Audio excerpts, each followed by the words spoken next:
Les vraies voix Sud Radio, 17h-20h. Les vraies voix sur Sud Radio, en ce 24 décembre. Est-ce qu'on peut déjà se dire joyeux Noël, Caroline Pilastre? Oui, écoutez, on s'en fiche des traditions.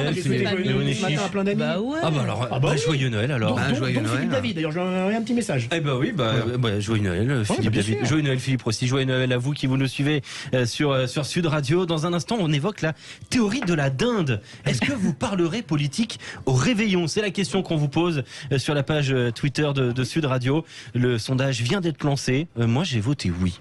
J'ai voté oui parce que je pense qu'on va parler politique ce soir à mon réveillon de Noël. Tu prends des risques. Ouais, Alex, je sais. Si vous n'avez pas le même avis. On n'a pas le même avis. Ouh là là. Ouais, je sais, c'est compliqué. Et pour en parler, on est avec David Corcero. Bonsoir, monsieur Corcero, député de Modem du Val d'Oise. Bonsoir. Bonsoir David. Bonsoir à tout le monde. Bonsoir David. Joyeux Noël du coup, David. Bonjour Noël tout le monde, c'est aussi. Merci. Est-ce que vous parlerez politique ce soir au réveillon, David Corcero, député Modem? Écoutez, je pense que comme tous les repas de Noël, on ne pourra pas échapper à tous les sujets qui ont fait le tour de l'actualité cette année. Ça fait partie de ce que l'on peut dire, de tout ce qui se passe entre deux plats un peu trop vite, un peu trop long, entre un petit verre de vin et un grand verre de champagne, entre l'arrivée de la bûche ou la sortie de la bûche. Je pense que tous les sujets vont venir, et y compris ceux politiques. Après, ceux qui pensent qu'aujourd'hui le repas de Noël est déterminant et permet aux gens de déterminer pour qui ils vont voter, je pense qu'ils se trompent par contre. Est-ce que on peut se forger une opinion politique? Est-ce qu'on peut avoir des révélations politiques le soir de Noël? Est-ce que vous parlerez politique, Caroline, ce soir? Alors écoutez, il y a une règle en famille qu'on a décidé de mettre en place depuis peu, parce que les chiens ne font pas des chats. Vous savez que je suis chroniqueuse dans les médias depuis près de 5 ans. Donc le sujet sociétal et politique fait partie de mon quotidien. C'est une véritable passion, et celle de ma famille aussi. Voilà, ça fait partie de notre ADN. Les chiens ne font pas des chats. Donc non, on va éviter, même si j'ai la chance d'avoir une famille qui pense quand même en grande partie comme moi. Donc il y a peu de désaccords, mais comme on a du tempérament, parfois on aime bien être en contradiction, surtout avec mon frère que j'adore. Donc on va essayer, voilà, je te salue Jérémy, on va essayer de parler de tout sauf de politique et de la Covid. Même si on a la chance d'être proche, j'ai une relation fusionnelle avec ma famille, donc je ne les vois pas qu'en cette période, mais vraiment on va essayer de se détendre et d'être un petit peu plus futile vu l'ambiance actuelle. Donc pas de politique. Non, on va essayer Caroline vraiment de s'y tenir. Ça va être dur, mais on ne veut pas se disputer. Et c'est pas comme les inconnus, rappelez-vous de ce sketch. Ah bah ouais, mais de toute façon, la Somalia, Sarajevo, toutes ces conneries, d'accord, mais les gouvernements, ils font rien non plus, c'est des pourris, hein. Ils font rien. Il y en a quand même qui font des choses quand même. Oui, il y a des aides quand même. Tous des pourris, alors écoutez. Tu vas pas mettre les extrémistes au pouvoir maintenant, alors. Écoute, je pas dit ça, enfin écoute ce que je te dis. Les mecs du Front National, ils disent pas que des conneries, voilà ce que je veux dire. Ce sketch, franchement, il est applicable en 2021 ou pas, David Corcero? Écoutez, je pense qu'il est applicable à n'importe quelle période de l'année. Vous savez, on a toujours la tata Odette où on connaît la vie qu'elle a parce qu'elle est comme ça depuis des années. On a le tonton Julio qui est plutôt très ouvert et qu'on connaît tous et auquel on peut parler. Et puis on a sur lequel il y a des sujets où on sait que quoi qu'il arrive, ils seront pas d'accord avec nous parce que et c'est comme ça depuis très longtemps. Et c'est la beauté de la famille. C'est la beauté de la famille, le fait de se dire que ce soir-là, tout est autorisé, on se parle librement comme on pourrait le faire tout le reste de l'année, mais autour d'un bon buffet pour fêter Noël. Mais après, ce qui est très drôle, c'est qu'au fur et à mesure où la soirée avance, souvent, avec l'alcool qui devient de plus en plus fort, on a des sujets, ce qui est là, qui comme la politique, qui prennent un peu plus de place, un peu plus d'ambiance, mais qu'il faut souvent éviter en fin de repas. Au début qu'en fin. Ouais, c'est souvent au moment où la dinde qui était dorée, elle est déjà bien entamée, ou le poulet, ou ce que vous voulez. Les enfants, ils sont plus à la table, ils font du bruit. Ça commence à fatiguer un petit peu tout le monde. Le sapin, il clignote plus que de bon sens. Évidemment, le vin a coulé à flot, mais avec modération toujours. Et là, c'est vrai que c'est le moment où on redoutait tous la discussion politique. C'est vrai que dans la deuxième partie du repas, Luc Eric, ça va se passer comment? Moi, je crois qu'on va parler un petit peu politique. D'abord, je fais un petit coucou à David, que je connais. Coucou David, c'est Luc Eric. J'espère que tu vas bien. Ça va et toi? Ouais, ça va. Voilà, donc, non, je pense qu'on va parler politique pour 2 raisons. La première, c'est que d'abord, j'ai mon fils qui est médecin, donc chirurgien à Reims. Donc, je pense qu'on va parler largement de la vaccination, de la 4e, 5e, 6e peut-être vague. Voilà, donc je crois qu'on va largement en discuter et ça va être assez chaud. Et puis, on va parler également du phénomène Zemmour, parce que j'ai ma belle-fille qui est très intéressée par ça. ça. On va en parler tout à l'heure. Ça va être dangereux, effectivement, ce soir. ça va être très chaud. Je sens qu'entre mon fils et ma belle-fille, on va avoir avec les bulles de champagne quelques conversations un petit peu chaudes. Voilà, donc on va essayer de temporiser. Mais je crois que la politique va s'inviter malheureusement autour de la table, oui. Alors pas de réveillon ce soir, René? Non, alors pas de réveillon, quand même, une petite bouffe, mais pas de réveillon vraiment à la Noël comme le font mes amis. Mais de la politique. Ah non, mais moi, à chaque repas, c'est la théorie de la grosse dinde. Hein. C'est pas la dinde, c'est la super dinde. Nous, à chaque repas, que ce soit avec ma fille, mes sœurs, mes amis, on est obligé de parler politique. Alors, on est des fois d'accord, on est des fois pas d'accord, mais c'est vrai que c'est un sujet qu'on traite spontanément. Alors, comme l'a dit Luc Éric, c'est vrai qu'en plus, avec la situation actuelle, le Covid, Zemmour, les élections présidentielles, etc., on est obligé d'en parler. Et moi, je trouve ça intéressant. Et on peut en parler, même sans s'énerver, hein, surtout en famille d'ailleurs. Il faudra tout de même dépassionner le débat quand même. Ah non, on va dépassionner. Mais on en parle comme on parle de d'autres sujets, etc. Et vraiment, chapeau, Caroline. Non, on va essayer de s'y tenir, parce que ça fait partie vraiment de notre ADN. Vraiment balèze, hein, si vous arrivez. En plus de ça, c'est vrai que si, par extension, on parle des rapports familiaux, il y a souvent des rancœurs et de l'animosité qui ressort entre frères et sœurs. Vous savez, il y a toujours des trucs à se reprocher par rapport à plus jeune. Ouais, tu m'as fait ça et pourquoi t'as dit ça? Non, mais c'est vrai. Donc c'est quand même assez trivialement casse-gueule. Mais il faut quand même rappeler qu'on est un peuple très politique. En France, on parle essentiellement de quoi, sérieusement, quand on se rencontre? Météo et politique. C'est vrai, la météo et la politique. Un peu de sexe quand même. Ah bah oui, quand même les bons plaisirs de la vie. Tu me rassures, Caroline. David Carcero, député MUDEN du Val d'Oise, du côté de Soisy-sous-Montmorency. On a quand même vu les politiques s'activer, notamment Emmanuel Macron avec cette interview fleuve là accordée à TF1 LCI de 2 heures. C'était quand même il y a quelques jours. On a vu aussi le bingo de Noël de La République En Marche. On l'a actuellement en studio là. Il est exceptionnel ce truc. Il y a plein de petites cases comme ça là. Et en fait, à chaque fois que vous entendez ça à Noël, il faut cocher la case. Alors c'est vrai qu'il y en a un. Alors le travail. Celle-là, on l'entend souvent quand même. Citez-moi une grande avancée sociale de Macron. Ça, c'est vrai que je suis pas sûr qu'on l'aborde ce soir. Mais voilà, il y a ce bingo de Noël que vous pouvez voir sur le site de Sud Radio. Évidemment, on est filmé et on vous montre ça. Et puis, il y a aussi les vœux de Yannick Jadot. Je ne sais pas si vous êtes au courant. Si on appelle le 09 72 43 58 68, écoutez ce qu'il vous répond. Bonjour, vous êtes bien sur le répondeur de Yannick Jadot. Veuillez me laisser votre vœu pour 2022. À bientôt.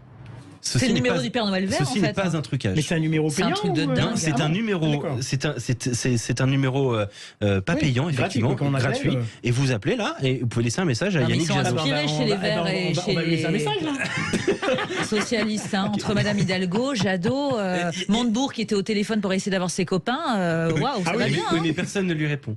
Ils ont qu'à s'appeler, écoutez. Il y a quand même des activations politiques autour de Noël. Exactement. On a perdu David. David. Non, je suis là, mais je vous entends en décalage. J'ai pas entendu la question, excusez-moi. Il y a quand même des activations politiques de la part des candidats autour de Noël. Vous savez, s'il n'y avait pas tout ça, aujourd'hui, on aurait moins de sujets pour pouvoir se parler. La vraie difficulté, c'est que Noël, c'est un sujet politique où on rassemble les gens. Après, pour Yannick Jadot, je trouve ça plutôt drôle parce que quand on n'a pas d'idée, au moins, on va pouvoir essayer de piocher ceux des autres. C'est un petit peu un bon point de vue. Après, vous savez, il faut toujours regardez ce qui se passe dans toutes les municipalités. Tous les maires ont des différentes activités qui sont variées. Bon, voilà, ça fait partie de la magie de Noël. Il faut parler aux gens parce que c'est un moment qui est important. Voilà. Après, il y a un élément très important et sur lequel il faut pas oublier, il faut penser à tous ceux qui sont seuls ce soir aussi, ceux qui vont donner du temps dans les hôpitaux pour s'occuper des autres et nos armées ou encore qui vont nous protéger les églises ce soir pour ceux qui auront dans la messe et ceux qui sont à l'étranger qui passeront seuls sans leur famille. Et je pense que c'est aussi l'occasion d'avoir un petit mot pour eux puisqu'on parle de Noël. Effectivement, on parle de Noël. Est-ce qu'on va parler politique ce soir du côté de Marseille? Bonsoir Sébastien. Sébastien, auditeur au 0826 300 300. Est-ce que vous nous entendez, Sébastien? Oui, je vous entends très bien. Sébastien. Bienvenue sur Sud Radio. Alors, on va parler politique ou pas ce soir? Est-ce que la théorie de la dinde va se vérifier à Marseille? Alors, heureusement pour moi, ce soir j'y échappe, mais par contre demain ça risque d'être vraiment folklorique. Ah mince. Ah oui. Alors j'ai deux familles. Une famille bretonne avec un parrain professeur engagé au Parti Socialiste et mon père militaire à la retraite qui a fait à peu près tout le Tchad, les 2 guerres du Golfe et tout ce qui s'en suit, et qui à chaque fois ont le grand plaisir de partager leurs idées. C'est assez mémorable. Alors vous êtes dans quel camp, Sébastien? Est-ce que vous êtes celui qui fait valoir ses idées ou qui essaye de tempérer un peu, de faire en sorte qu'il y ait de la magie de Noël quand même un petit peu? Ah bah bien sûr, moi je suis plutôt dans ce cas-là maintenant, parce que bon l'âge passant, mais c'est vrai qu'au début j'étais plutôt à essayer de défendre mon père, mais maintenant je la joue en 4 temps. D'abord on écoute scrupuleusement les arguments de mon parrain, et puis on essaie de... C'est marrant, il y a souvent les parrains ou les tontons dans l'histoire. Il y a une stratégie là quand même chez Sébastien. C'est très établi chez Sébastien.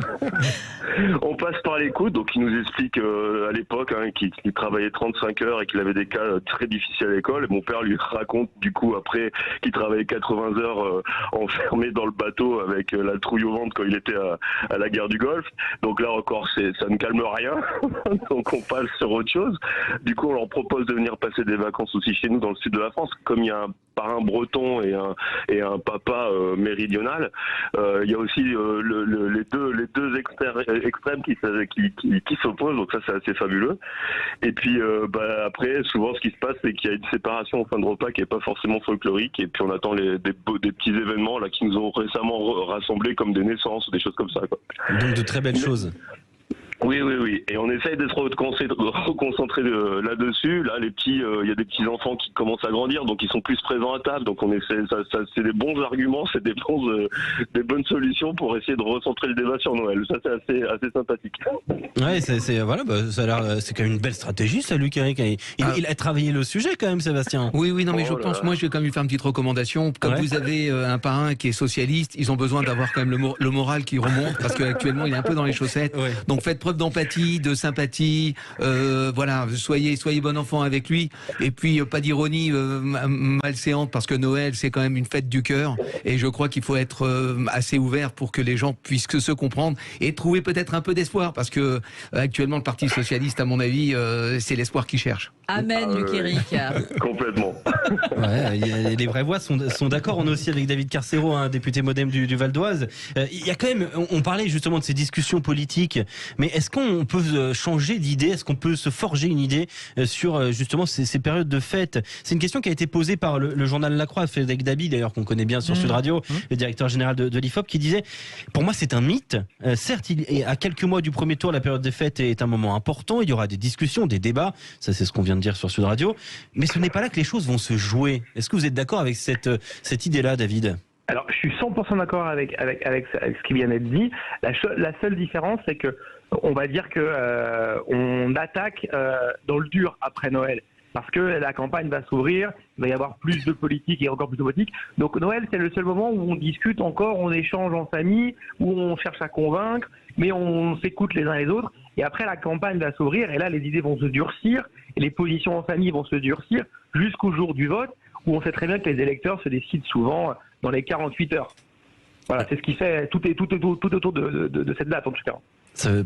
Du coup, j'ai envie de dire, à quoi bon batailler ce soir, Luc Eric? Ah bah, je trouve que ça met de l'ambiance. Hein. Je crois les Français ont besoin d'ambiance. C'est quand même un peuple assez corréleur, révolutionnaire, voilà. Donc on a besoin de sujets justement clivants, de sujets qui donnent un petit peu d'émulation, qui mettent un peu de chaleur. Je crois qu'il faut en profiter. Allez, les cœurs. Au contraire, moi je suis assez favorable. Mais il y avait le bouclier là. On peut discuter politique même ce soir sans en arriver à une colère. Je trouve quand même, messieurs, que vous êtes...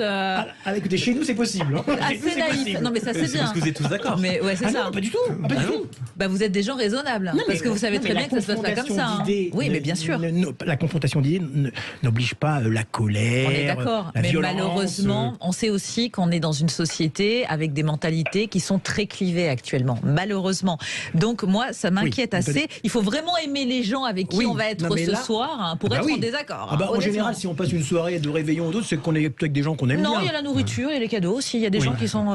Il y a l'intérêt très matériel opportunistes. aussi. Ouais, aussi. Non, je suis d'accord. Il y a les deux, on est d'accord. Bien sûr. Il y a les deux. Mais moi, lorsqu'on dîne avec des amis ou de la famille, bah, on peut dialoguer. Moi, souvent, je suis pas en accord avec d'autres gens sur Bien les. sûr. Moi, je pense on est quand même en démocratie et on peut être en démocratie à table. Vous avez raison sur le principe. J'ai bien aimé la Malheureusement. phrase. Notre auditeur Sébastien de C'est Marseille. beau, hein. Allez, slogan, Mais justement, hashtag. c'est la magie de Noël. La magie de Noël, c'est quels que soient les désaccords qu'on peut avoir ou les accords, à partir du moment où il est minuit et le Père Noël passe, on a un retour féerique de tout qui peut se passer en famille et les sujets sont souvent oubliés parce qu'on passe à autre chose et on est à la joie et le bonheur d'ouvrir les cadeaux avec les enfants. Et d'être C'est ça, avec la les magie gens de qu'on Noël. aime. C'est Bien exactement sûr. ça. La magie de Noël, c'est aussi ça, c'est que c'est un moment convivial où il y a un échange fort et surtout il y a l'après qui est l'après pour les plus jeunes d'entre nous et qui fait en sorte que on fait plaisir aux plus jeunes, on se fait plaisir entre nous et puis on reçoit des fois des cadeaux politiques à Noël qui sont très très drôles. Moi je sais que C'est quoi un cadeau politique, David Carcero? Qu'est-ce que c'est? Une carte d'un parti. hein. Non, ça peut être très drôle. Qu'est-ce que c'est ça? Nous, on offre souvent des livres qu'on n'offrirait jamais à des personnes qui sont de gauche. On leur offrirait plein de livres sur la droite, sur l'histoire de la droite. Mais Ah c'est oui, un cadeau empoisonné, ça. Mais attendez, qu'est-ce que Vous c'est que avez cette encore histoire, des David amis, Carcero? Mais vous êtes vache? Mais non. C'est-à-dire que le député modem offre le dernier livre d'Éric Zemmour. C'est ça? Non, mais Révélation. Ça, c'est de la pluralité, c'est du débat, hein, d'idées. hein. j'ai pas Chapeau. hein. Vous me faites pas dire que j'ai dit. Ça peut être très très drôle. Tu vas le parce vexer. que vous connaissez certaines personnes de la famille qui sont totalement fermées et le fait de leur offrir un livre, des fois ils n'ont pas le choix, il faut vous faire plaisir. Ils disent tiens, voilà le cadeau et ils l'acceptent. Et ce qui est génial, c'est un an après, vous dire alors le livre. Oui, dans la cheminée. Ouais, ou alors ils l'ont revendu sur le bon coin le lendemain. Mais ça c'est possible, mais c'est plutôt moi je trouve que c'est plus drôle. Après vous savez, moi je connais aussi des familles où ils font des doudou listes avec des sujets interdits. Ça veut dire qu'on peut pas parler de tel sujet, et voilà. Et au bout d'un moment, les sujets interdits reviennent souvent à l'époque, au moment où le champagne arrive. Bien sûr, il y a de la provoque, évidemment. David, si tu me permets, évite d'acheter quand même l'histoire de Pinocchio. En ce moment, c'est pas le bon sujet. Non, mais, je me rends compte, David Carcero, qu'il y a quand même des techniques, quoi. Les gens élaborent des techniques pour mais c'est éviter. de la com, hein. Oui. Mais- Franchement, c'est des super directeurs de cabinet de Si je communication. peux conseiller hein, un nos ouvrage, auditeurs. si je peux conseiller un ouvrage, c'est un livre qui s'appelle Nagui, un enfant de la télé, Ah bah qui oui. est paru aux éditions Mareuil, dont je suis l'auteur. Ah bah tiens. Et On n'est jamais mieux servi que par soi-même. Allez, Bah, écoutez, hein, c'est un j'ai vu l'ouverture, je me suis engouffré. Et c'est un excellent livre en plus. Oui, alors si je C'est peux me vrai. permettre juste Non, mais c'est vrai. en 30 secondes, je ne vais pas faire ma promotion, je l'ai déjà faite depuis 2 mois, mais non, c'est que Allez, c'est fais-toi une plaisir, biographie- c'est 24. Non, c'est une biographie journalistique. Oui. C'est pas du tout un livre de fan qui raconte quand même le parcours personnel et professionnel de Nagui. C'est un parcours quand même hors norme, et c'est quand même l'un des 3 nababs du PAF avec Hanouna et Arthur. Vraiment en termes de puissance financière et d'influence dans une chaîne.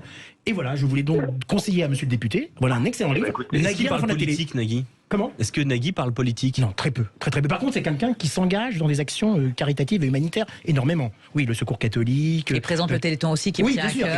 exactement. Mais il ne s'engage pas politiquement, vraiment. Sébastien de Marseille, alors qu'est-ce que vous retenez comme technique? La vôtre, là, votre super technique, ou celle de David Carcero avec la to-do list à ne surtout pas dire? Qu'est-ce que vous retenez pour ce soir? Le problème, c'est que comme je vous ai expliqué un peu l'état des lieux du repas de famille, de mon côté, faire une to-do list reviendrait à parler du beau temps. En fait, vous êtes la Suisse, Sébastien, vous avez tout compris. Est-ce qu'à Marseille, c'est un sujet? Il pleut et que ça va pas être très joyeux. On va s'ennuyer au bout de 10 minutes, quoi. Plus sérieusement, plus sérieusement, mes parents, qui sont restés vraiment dans le sud de la France et sur des anciens, ils sont très très à droite. Ils ont commencé à me parler d'Éric Zemmour. Aïe. Et donc du fait de retourner vers un extrême, comme on avait pu connaître à Toulon, j'ai dit mais rappelez-vous de Toulon à l'époque, ça a été une catastrophe. On avait toutes les comment ça s'appelle, les prestations pour les associations sportives qui ont été coupées. On n'avait plus d'aide. Ils ont tué un des plus grands centres de formation de rugby du sud-est de la France. Ils ont flingué le RCT, pardon. Enfin, c'était catastrophique. Et comme ils sont quand même très sensibles à ces activités-là sportives, donc. S'ils aiment le rugby, il faut qu'ils écoutent Sud Radio, par contre. Mais voilà, on est passé par des phases d'exemple. Donc là, par contre, c'était pas vis-à-vis de mon parrain socialiste machin. Non, c'était vis-à-vis directement de mon père. Mais c'est pas évident. Et ben ça Après promet. la to-do list, ça risque d'être quand même un repas très triste.